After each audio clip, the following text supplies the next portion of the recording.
Welcome to the Sharkpreneur podcast with Kevin Harrington and Seth Greene.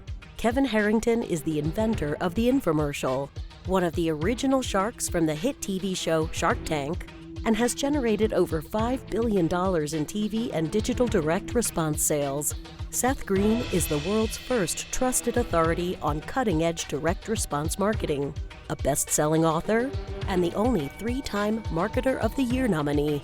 On the podcast, Kevin and Seth interview Sharkpreneurs who share straight talk on what it takes to explode your business. Why do so many businesses struggle while others seem to explode overnight?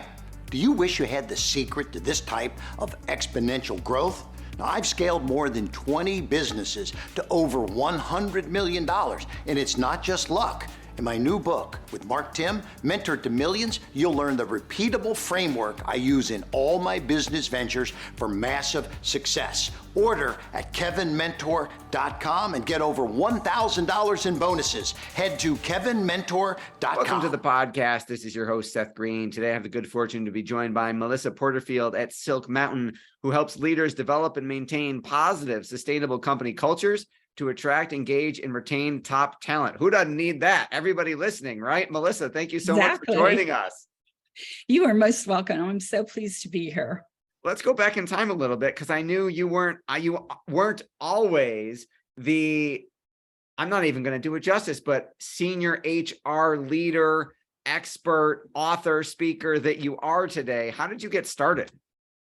Well, I started my career as a teacher. And I taught everything from second grade through seniors in high school. I was a reading specialist. And so my passion was teaching kids to read.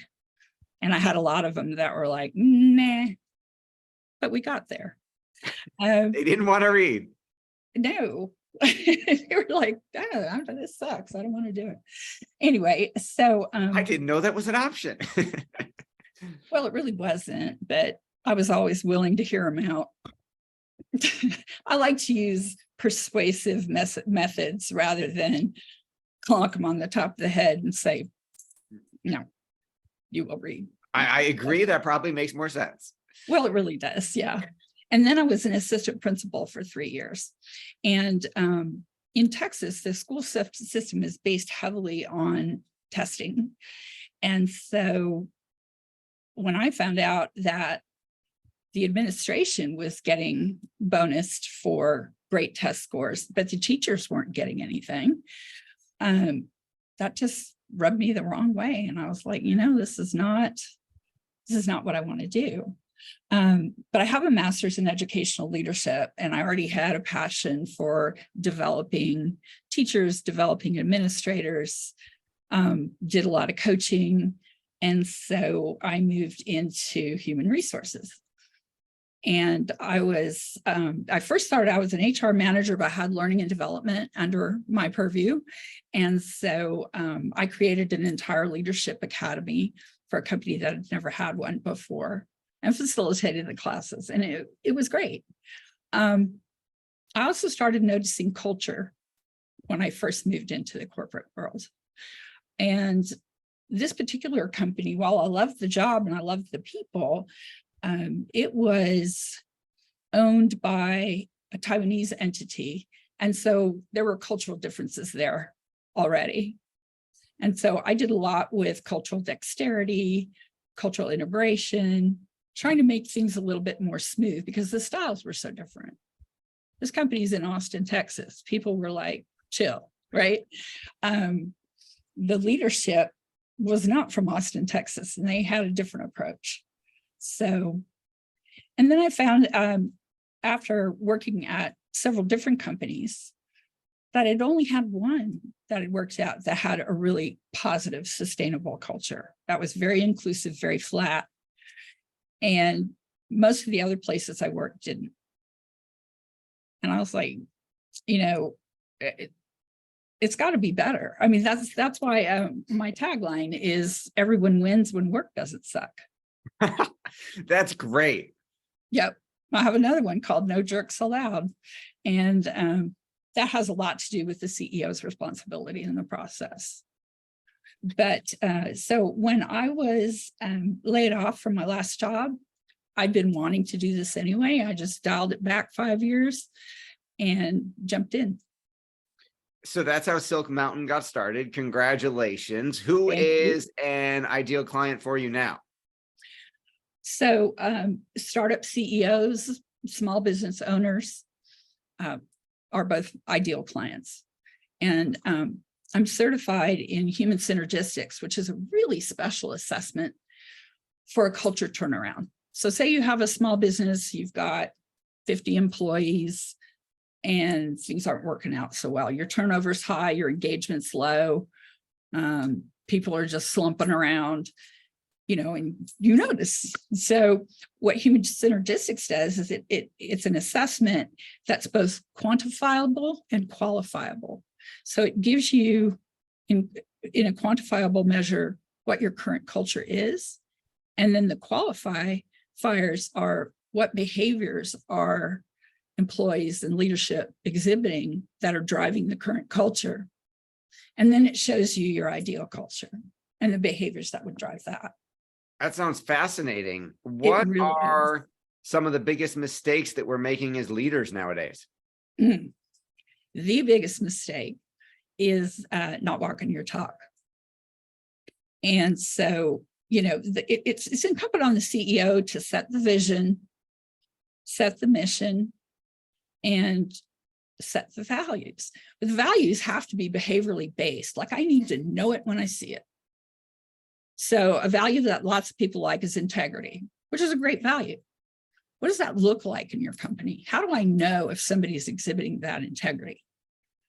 And so the behavioral elements are included with the value. And when you roll it out, you spread that out to everybody. Well, let's say everybody does it except the CEO. Maybe he doesn't follow up like he says he's going to, or she. Maybe he changes his mind a lot, he or she. And it throws the employees off balance. And so when they're not seeing that consistency, they get disengaged. And research shows us that 61% of employees are disengaged, and 50% of those are looking for another job online at work. So that's going to your bottom line. And when you have turnover, that's going to your bottom line. So it's really important for the CEO not to only say, oh, I want to have this great culture, make it so, but to walk it. So we hear statistics like that as business owners, and I can't speak for anybody else who's watching or listening, who watches or listens to this, but I immediately think when you say, well, 61% are disengaged, I think, yeah, but that's that other company. That's not my company. Our people love it here. Right. So how do you help clients get over that and find out the truth and then work to improve it? Yeah. So I can look at employee satisfaction surveys. I can look at their turnover rate. There's a formula that I use to calculate the cost of turnover. And, when you present somebody with data like that and just say, listen, you could be doing so much better. Better yet, if they're interested, then you have some focus group discussions. You talk to leadership, you talk to the CEO, you talk to employees about, how they feel, what's really going on. And without sharing names, of course, I give that information back to the CEO. That is probably both fascinating and in some cases a rude awakening, I would guess. Yes. How do you delicately handle that? That's an HR act right there. It is, isn't it? So one of the I always lead with what's going well. The positive comments that I've heard, the numbers, if they're maybe a little better than expected, whatever, I lead with that.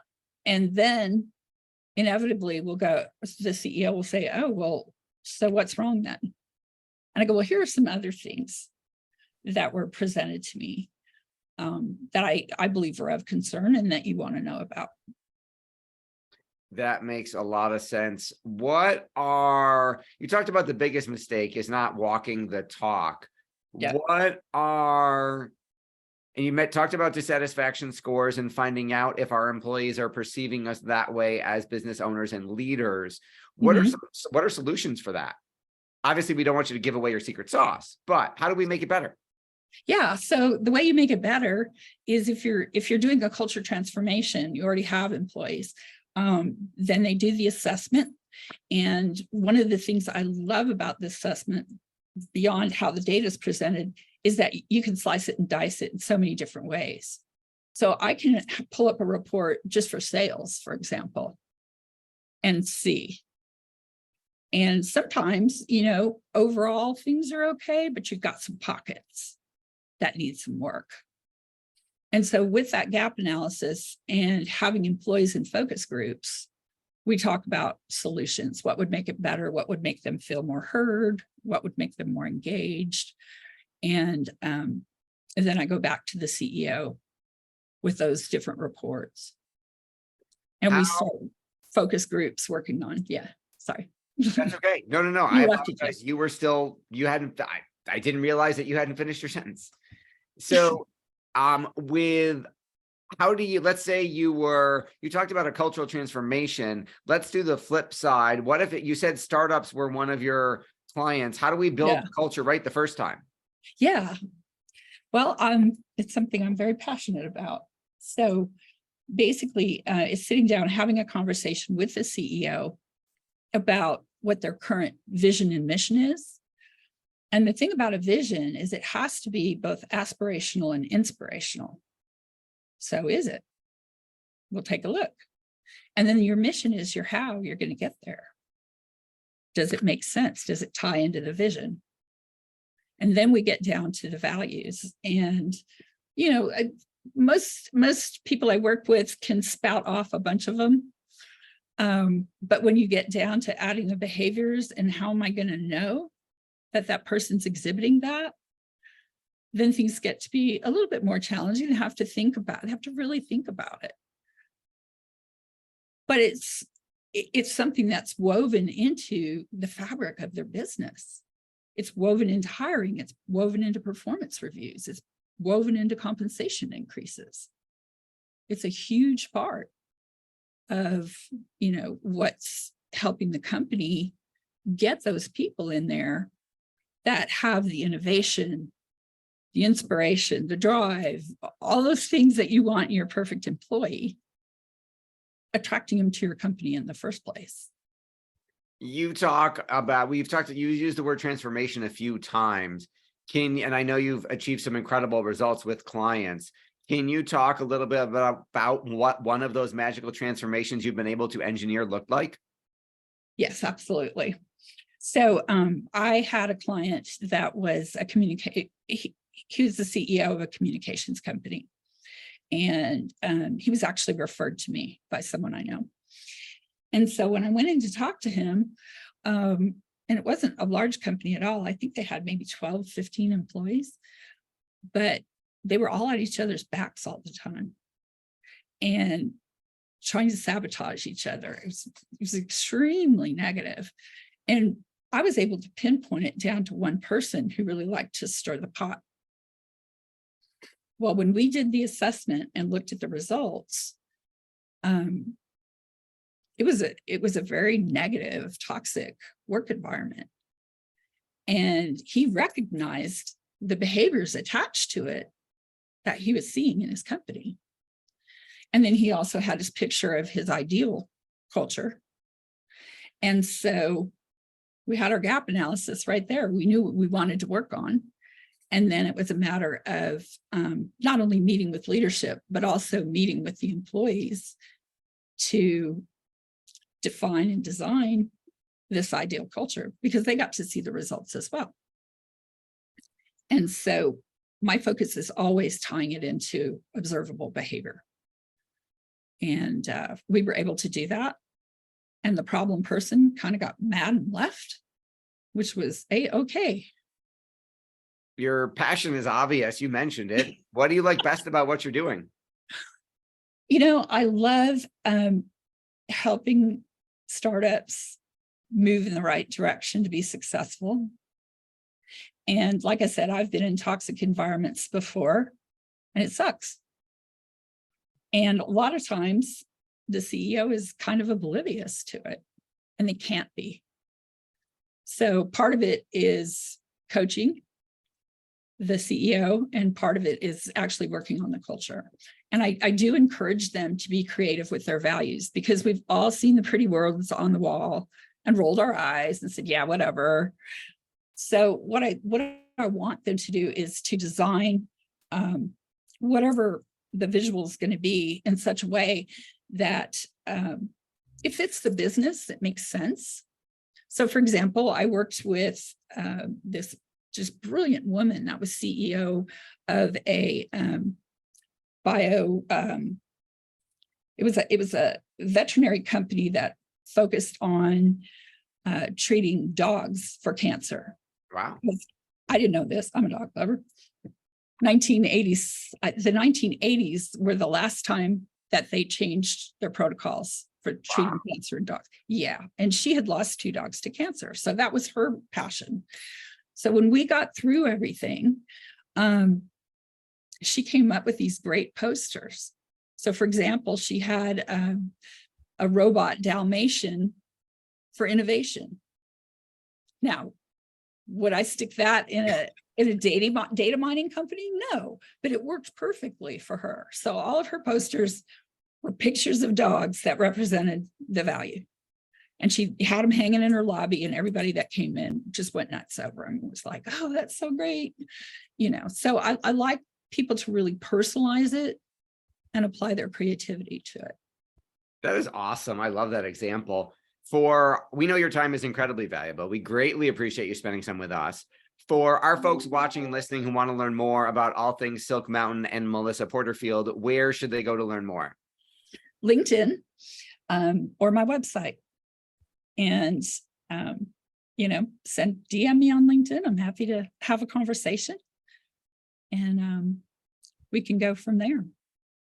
All right. This has been Seth Greene with Melissa Porterfield. Melissa, thanks so much for joining us. You are most welcome. I enjoyed it. Thanks everybody for watching or listening. We'll talk to you or see you next time. Do you need money to fund your idea, product, or service?